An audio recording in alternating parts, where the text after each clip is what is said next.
नमस्ते प्यारे बच्चों। आज मैं आपको 7वीं कक्षा का चैप्टर नंबर 4 कथनी और करनी पढ़ाने जा रही हूँ।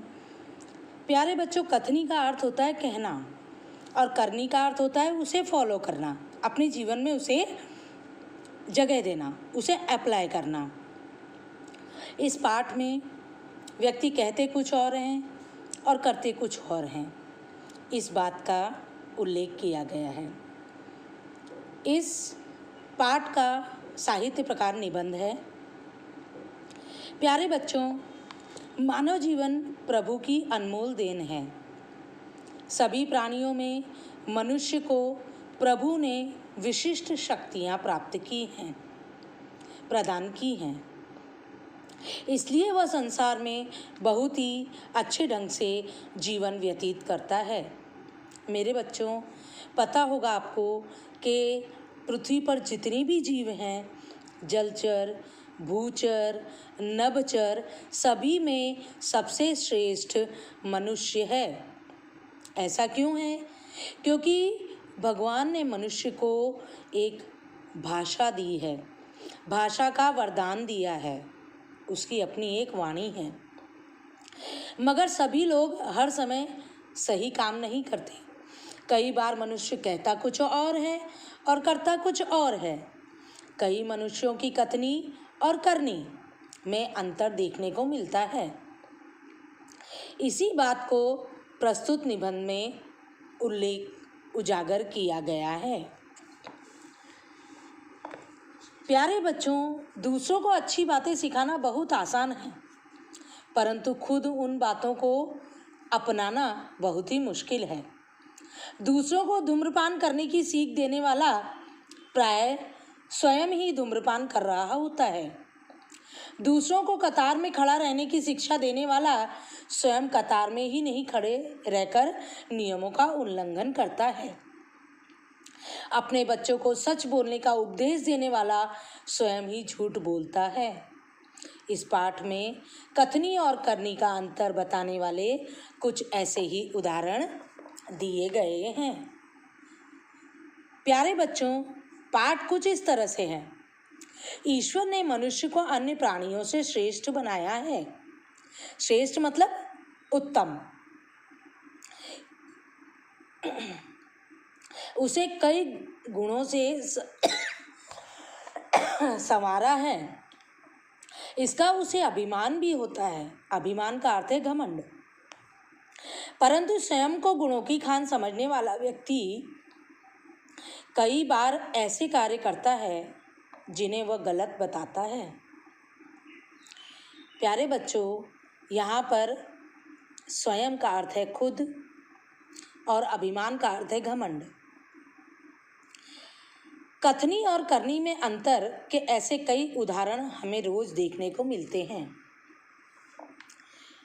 सबसे पहला जो उदाहरण है इस पाठ में वह यह है कि बस्ती के बीच सरकार ने एक बगीचा, पार्क बनाने के लिए जगह छोड़ रखी थी। बरसात के मौसम में मोहल्ले के एक सज्जन को उसमें फूलों के पौधे लगाने की सूझी। अच्छी बात थी। वे कहीं से पौधे ले आए, कतार में उन्हें रोपा का अर्थ है उसे लगाया, उसकी देखभाल की। पौधे बड़े हो गए। कुछ दिनों के बाद फूल भी खिलने लगे। पार्क सुंदर और अच्छा लगने लगा।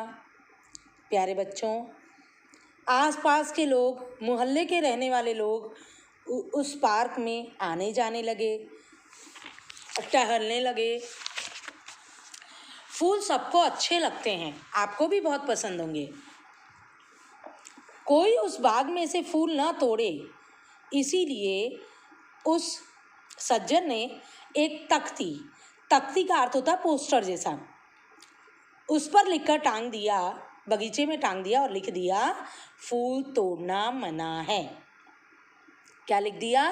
फूल तोड़ना मना है। आते जाते जितने भी लोग थे उस तख्ती को पढ़ते और उसको फॉलो करते। कोई उसमें से फूल नहीं तोड़ता था। लेकिन एक दिन क्या हुआ? सुबह सुबह कुछ लोग वहाँ पर टहलने निकले और लोगों ने फूल लगाने वाले बगीचा जिसने बनाया था, तख्ती जिसने लगाई थी, उसी सज्जन को बड़े सवेरे जल्दी जल्दी फूल तोड़ते हुए देखा। अब सज्जन शर्मा गया और अपनी शर्म मिटाने के लिए बोला कि पूजा के लिए फूल तोड़ रहा हूँ। इस तरह से उसने जो लिखा था उसे फॉलो नहीं किया, जो लिखा था वो दूसरों के लिए था, उसने खुद ही फूलों को तोड़ा। प्यारे बच्चों, आप लोग बस में जाते होंगे, कई बार आपने बसों में लिखा हुआ देखा होगा कि धूम्रपान निषेध है। निषेध का अर्थ होता है मनाही, मनाही, अर्थात इस कार्य को आप यहाँ नहीं कर सकते, स्ट्रिक्टली नॉट। एक बार यात्रा करते हुए देखा गया कि एक यात्री ने बस में बीड़ी जलाई और पीने लगा। उसे देखकर कंडक्टर ने कहा, भाई साहब, बस में बीड़ी सिगरेट पीना मना है। उसने जलती हुई बीड़ी खिड़की से बाहर फेंकवा दी। थोड़ी देर के बाद क्या हुआ बच्चों कि वही कंडक्टर जिसने यात्री की बीड़ी खिड़की से फेंकवाई थी, वही अपनी कैबिन में, ड्राइवर की कैबिन में जाकर बैठा और सिगरेट जलाई और पीने लगा। दूसरे यात्री यह देखकर बहुत ही अचंभे में रह गए और लिखे हुए वाक्य की तरफ इशारा करते हुए कंडक्टर से कहने लगे, भाई साहब, बस में सिगरेट पीना मना है। और इस पर कंडक्टर ने उन्हें बहुत ही गलत जवाब दिया, कहा, यह वाक्य आपके लिए है, न कि हमारे लिए। तो यहाँ पर बस कंडक्टर की कथनी और करनी में बहुत बड़ा अंतर देखा गया। एक बार एक व्यक्ति दुकान पर गया।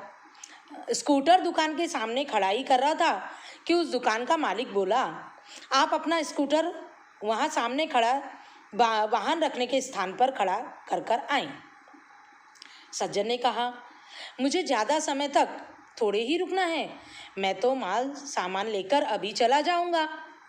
दुकानदार बोला, नहीं, ऐसा नहीं, पर दुकान के सामने बीच सड़क पर स्कूटर खड़ा रखना कोई अच्छी बात है। और उसने ज़बरदस्ती उस ग्राहक से उसका स्कूटर दूसरी जगह रखवाया। सज्जन ने स्कूटर वाहन खड़ा करने के स्थान पर ले जाकर खड़ा किया और वापस आकर सामान खरीदने लगा। इतने में स्कूटर लेकर दुकान पर एक लड़का आया। स्कूटर दुकान के एग्जैक्ट सामने जहाँ पर वो ग्राहक ने खड़ा किया था, वहीं खड़ा करके वो दुकान के अंदर चला आया। इस बात पर उस सज्जन ने दुकानदार से कहा, आपने इसे मना नहीं किया। वह बोला, वह तो मेरा बेटा है, वो ग्राहकों के लिए है, मेरे बेटे के लिए नहीं है। कुछ लोग ऐसे भी होते हैं बच्चों, जो आदर्श की बातें तो करते हैं, लेकिन जब उन्हें अपनाना पड़े तो वे आदर्श भूल जाते हैं। आदर्श का अर्थ होता है उच्च विचार। उच्च विचार अपने जीवन में बहुत ही मायने रखते हैं। प्यारे बच्चों, मनुष्य को हमेशा अपने आदर्श पर ही चलना चाहिए। एक दिन एक सज्जन के घर उनके मित्र मिलने आए। दोनों मित्र बातचीत में मग्न थे कि किसी ने दरवाज़ा खटखटाया। उन्होंने खिड़की से झांक कर देखा। क्या देखा कि बाहर मकान मालिक खड़ा है, जो उस व्यक्ति का पिछले 4 महीने का, कितने महीने का बच्चों, 4 महीने का किराया बाकी था, उसे मांगने आया था। उसने अपने बच्चे को समझाकर बाहर भेजा। जब बच्चा बाहर गया तो मकान मालिक ने उससे कहा, तुम्हारे पिताजी से कहो कि मैं मकान का 4 महीने का बाकी किराया लेने आया हूँ। बच्चे ने तपाक से जवाब दिया। तपाक मतलब तुरंत। पिताजी ने कहा है कि वे घर पर नहीं हैं। देखिए, बच्चे भोले होते हैं। जो पिताजी ने कहा वो उसने बाहर जाकर कह दिया। क्या कहा? पिताजी ने कहा कि वे घर पर नहीं हैं। बच्चे की बात सुनकर मकान मालिक हंसने लगा। घर में बैठे मित्र के चेहरे पर भी मुस्कान आ गई, जिसे देखकर वे सज्जन पानी पानी हो गए।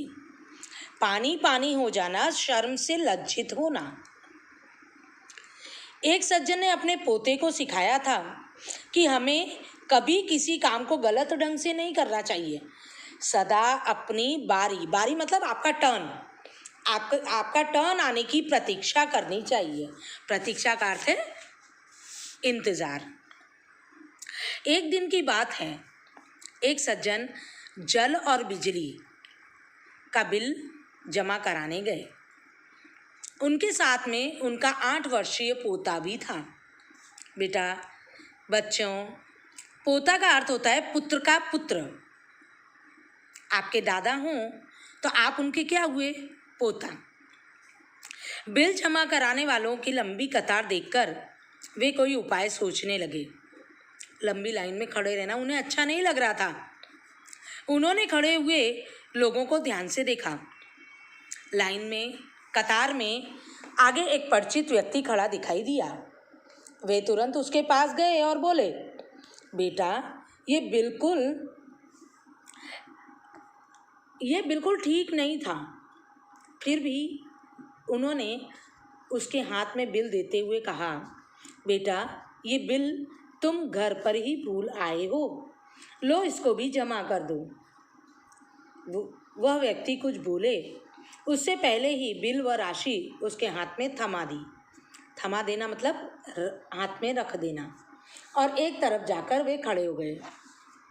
उनका पोता जो उनके साथ था, 8 वर्ष का, वह बार बार कहने लगा, दादाजी लाइन में लगिए ना, दादाजी लाइन में लगिए ना।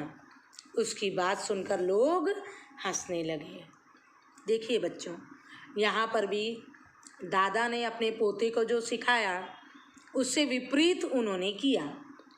कई लोग ऐसे भी होते हैं जो आदर्श की बातें तो करते हैं पर उन्हें अपनाते नहीं। इस प्रकार का आचरण का अर्थ होता है व्यवहार। इस प्रकार का व्यवहार अच्छा नहीं होता। ऐसा व्यवहार करने वालों को जगत में कभी सम्मान भी नहीं मिलता। वे हमेशा हंसी के पात्र बनते।